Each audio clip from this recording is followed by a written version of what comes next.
নমস্কার বন্ধুরা, আজ আমি বানাবো তালশাঁসের মিল্কশেক। তার জন্য নিয়ে নিয়েছি তালশাঁস, দুধ, পেস্তা, চিনি, এলাচ গুঁড়ো, বরফ। প্রথমে তালশাঁসগুলো ভালো করে ধুয়ে নিতে হবে।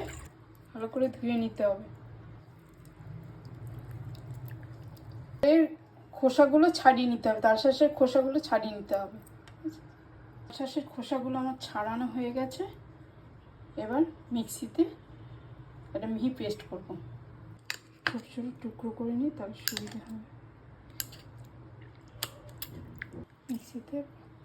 মিক্সিতে এবার পেস্ট করে নেব।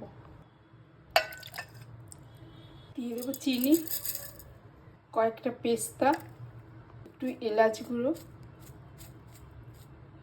কয়েক টুকরো বরফ দিয়ে দেবো ঠান্ডা দুধ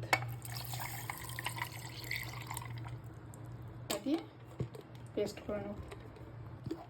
হয়ে গেছে আমার পেস্ট করা। এবার ঢেলে নেব। দুটো বরফ দিয়ে দেবো, সার্ভ করে দেবো। একটু এলাচ গুঁড়ো দিয়ে দেবো পেস্তা। হয়ে গেছে আমার তালশাঁসের মিল্কশেক।